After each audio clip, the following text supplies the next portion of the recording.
Hello friend, सूरज study centre में आप सभी का स्वागत है। तो फ्रेंड बता दें कि आज की क्लास हम सीआरपीएफ कांस्टेबल ट्रेडमैन के लिए जीके जीएस को पढ़ेंगे। जो यह हमारा दूसरा क्लास है। पहला क्लास कर चुके हैं जिसके वीडियो का लिंक डिस्क्रिप्शन में दिया गया है। चलिए बढ़ते हैं पहले प्रश्न की ओर। आज का पहला प्रश्न है, निम्नलिखित में से कौन सी झारखंड की सर्वाधिक लोकप्रिय संगीत शैली है। तो फ्रेंड बता दें कि झारखंड की सबसे लोकप्रिय संगीत शैली घमसा है, इसलिए इसका करेक्ट आंसर सी होगा, घमसा। चलिए बढ़ते अपने दूसरा प्रश्न की ओर। चोल साम्राज्य के संस्थापक का नाम बताइए जिसने तंजौर पर कब्जा किया और जिसके बाद आदित्य राजा बना। तो फिर बता दें को विद्यालय है जिसने तंजौर पर कब्जा किया, इसलिए इसका करेक्ट आंसर डी होगा, विद्यालय। चलिए बढ़ते अपने अगला प्रश्न की ओर। तो फिर अगला प्रश्न है, औरंगाबाद किस नदी के किनारे पर स्थित है। तो फिर बता दें कि औरंगाबाद कोमू नदी के किनारे पर स्थित है, इसलिए इसका करेक्ट आंसर बी होगा, कोमू। औरंगाबाद कोमू नदी के किनारे पर स्थित है। चलिए बढ़ते अपना अगला प्रश्न की ओर। तो फिर अगला प्रश्न है, निम्न में से कौन सी पूर्व प्रधानमंत्री आई के गुजराइल की आत्मकथा है। तो फिर बता दें कि मेंटोस ऑफ डिस्कशन पूर्व प्रधानमंत्री आई के गुजराइल की आत्मकथा है, इसलिए इसका करेक्ट आंसर डी होगा, मेंटोस ऑफ डिस्कशन। चलिए बढ़ते अपने अगला प्रश्न की ओर। सीमेंस किसकी इकाई है। तो फिर बता दें कि सीमेंस विद्युत चालकता की इकाई है, इसलिए इसका करेक्ट आंसर बी होगा, विद्युत चालकता। सीमेंस विद्युत चालकता की इकाई है। चलिए बढ़ते हैं अगला प्रश्न की ओर। तो फिर अगला प्रश्न है, 1970 में मिस एशियाई पैसिफिक का खिताब जीतने वाली पहली भारतीय प्रतिभागी कौन बनी। तो फिर बता दें कि वह जीतन अमान बने, इसलिए इसका करेक्ट आंसर सी होगा, जीतन अमान है जो 1970 में मिस एशियाई पैसिफिक का खिताब जीतने वाली पहली भारतीय महिला बने। चलिए बढ़ते अपना अगला प्रश्न की ओर। तो फिर अगला प्रश्न है, भारतीय संविधान में याचिकाएं और द्विदशीय पद्धति किस देश के संविधान से प्रेरित है। वह यूनाइटेड किंगडम से प्रेरित है, इसलिए इसका करेक्ट आंसर डी होगा, यूनाइटेड किंगडम। चलिए बढ़ते अपना अगला प्रश्न की ओर। तो फिर अगला प्रश्न है, अंडमान निकोबार द्वीप समूह में सबसे ऊंची चोटी का नाम बताएं।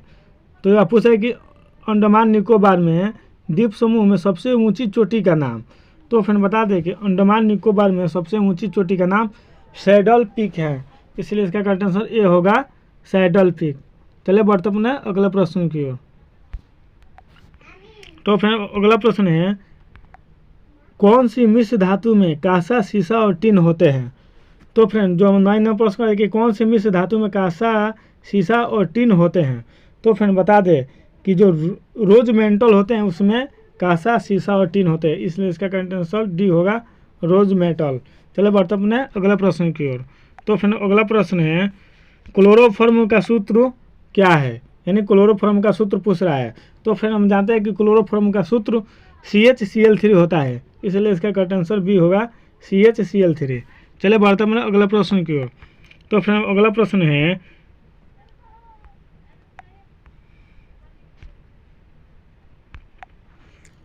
चलिए बढ़ते हैं अगला प्रश्न की ओर। अगला प्रश्न है, 1773 के विनिमय अधिनियम के दोषों को दूर करने के लिए ब्रिटिश संसद द्वारा पारित किया गया था। कौन सा अधिनियम जो ईस्ट इंडिया कंपनी अधिनियम 1784 से भी जाना जाता है। तो फिर बता दें कि यह पीटर्स इंडिया एक्ट था, इसलिए इसका करेक्ट आंसर सी होगा, पीटर्स इंडिया एक्ट जो 1773 ईस्वी के अधिनियम के दोषों को दूर करने के लिए ब्रिटिश संसद द्वारा पारित किया गया था। चलिए बढ़ते अपने अगला प्रश्न की ओर। तो फिर अगला प्रश्न है, ब्लैक फॉरेस्ट एक बड़ी वांछित पर्वत श्रृंखला है जो डॉट में पाई जाती है, यानी कहाँ पाई जाती है। तो फिर बता दें कि जो ब्लैक फॉरेस्ट अवांछित पर्वत श्रृंखला है वह जर्मनी में पाई जाती है, इसलिए इसका करेक्ट आंसर भी होगा, जर्मनी। अगला प्रश्न है, आर्थिक सर्वेक्षण रिपोर्ट 2017 से 18 में दर्शाया गया है कि FY18 के लिए उद्योग वृद्धि दर डॉट रहने की संभावना है, यानी यह उद्योग वृद्धि दर कितना % रहने की संभावना है। तो फ्रेंड 4.90% रहने की संभावना है, इसलिए इसका करेक्ट आंसर डी होगा, 4.90% रहने की संभावना है। चलिए बढ़ते हैं अगला प्रश्न है, 2018 से 19 के लिए बाजारे का न्यूनतम समर्थन मूल्य कितना निर्धारित किया गया है। यानी जो हमारा प्रश्न पूछा है कि बाजार का न्यूनतम समर्थन मूल्य कितना है, तो फिर बता दे कि 1950 प्रति क्विंटल है, इसलिए इसका करना सर भी होगा कि 1950 रुपये प्रति क्विंटल। तो फ्रेंड हमारा अगला प्रश्न है, अमरोह के युद्ध में दिल्ली सल्तनत को किसके ऊपर विजय प्राप्त हुई। तो फिर बता दे कि अमरोह के युद्ध में दिल्ली सल्तनत में मंगोल सेना के ऊपर विजय प्राप्त हुई, इसलिए इसका करेक्ट आंसर सी होगा, मंगोल सेना। चलिए बढ़ते हैं अगला प्रश्न की ओर। तो फ्रेंड अगला प्रश्न है, टिबिया किसका भाग है। जो प्रश्न पूछ रहा है कि टिबिया किसका भाग है, तो फ्रेंड बता दे कि टिबिया एक पैर का भाग है, इसलिए इसका करेक्ट आंसर डी होगा, पैर। चलिए बढ़ते हैं अगले प्रश्न की ओर। तो फ्रेंड अगला प्रश्न है, भारतीय संविधान के किस भाग में चुनावों पर अनुच्छेद है। तो फ्रेंड बता दें कि 15वें भाग में चुनाव पर अनुच्छेद है, इसलिए इसका करेक्ट आंसर ए होगा, 15। चलिए बढ़ते हैं अगले प्रश्न की ओर। तो फ्रेंड अगला प्रश्न है, मई 2018 में लुधियाना का डॉट अंडमान 2023 श्रेणी में फाइड विश्व अमेचर चैंपियनशिप जीतने वाला सबसे पहला भारतीय शतरंज खिलाड़ी बना। तो फिर जो पूछा है कि भारतीय सबसे पहले शतरंज खिलाड़ी कौन से जीते थे या कौन बना, तो फिर बता दें कि अरविंद प्रीत ने बना, इसलिए इसका करेक्ट आंसर भी होगा, अरविंद प्रीत। तो फिर अगला प्रश्न है, भारत रत्न प्राप्त करने वाले किस व्यक्ति का जन्मदिन राष्ट्रीय चिकित्सा दिवस के रूप में मनाया जाता है। यानी यह प्रश्न पूछा है कि भारत रत्न प्राप्त करने वाले वैसे कौन से व्यक्ति हैं जिसके जन्मदिन पर चिकित्सा दिवस मनाया जाता है। तो फिर बता दें कि वह विद्या चंद्र राय के जन्मदिन पर राष्ट्रीय चिकित्सा दिवस मनाया जाता है, इसलिए इसका करेक्ट आंसर ये होगा, विद्या चंद्र राय। चलिए बढ़ते हैं अगला प्रश्न की ओर। तो फिर अगला प्रश्न है जो हमारा 20 नंबर है, 2018 से 19 प्रो कबड्डी लीग फाइनल में कौन सी टीम विजेता रही। तो फिर जो पूछा है कि 2018 से 19 प्रो कबड्डी फाइनल लीग में कौन सी टीम विजेता रही, तो फिर बता दें कि बेंगलुरु बुल्स है जो विजेता रही, इसलिए इसका करेक्ट आंसर ये होगा, बेंगलुरु बुल्स। चलिए फिर बढ़ते हैं अगला प्रश्न की ओर। अक्टूबर और नवंबर के बीच तमिलनाडु में मनाए जाते किस अनोखे उत्सव में आग पर चलने की प्रथा है। यानी जो हमारा प्रश्न पूछा है कि तमिलनाडु में अक्टूबर नवंबर में जो त्यौहार मनाया जाता है उसमें कौन सी त्यौहार है जिसमें आग पर चलने की प्रथा यानी आग पर चली जाती है।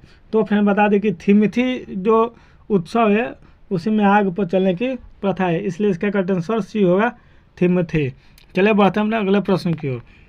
तो अगला प्रश्न है, निम्न में से कौन सी महाराष्ट्र की नृत्य शैली है, तो है लेजिम, इसलिए इसका करेक्ट आंसर सी होगा, लेजिम है जो महाराष्ट्र की नृत्य शैली है। चलिए बढ़ते हैं अगला प्रश्न की ओर। तो हमारा अगला प्रश्न है, भारत सरकार अधिनियम 1919 यानी 23 दिसंबर 1919 से लागू हुआ। हम अधिनियम में डॉट रिपोर्ट की सिफारिश किए गए सुधारों को शामिल किया गया।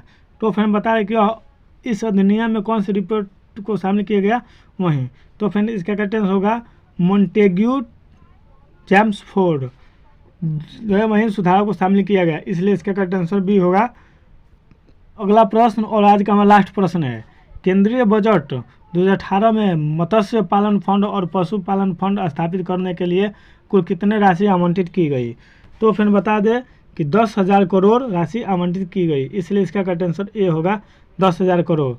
तो फिर अगर आपको यह क्लास अच्छा लगा हो तो वीडियो को लाइक कीजिए, चैनल को सब्सक्राइब कीजिए, अधिक से अधिक शेयर कीजिए। चलिए मिलते हैं किसी नेक्स्ट क्लास में, तब तक के लिए टाटा बाय बाय।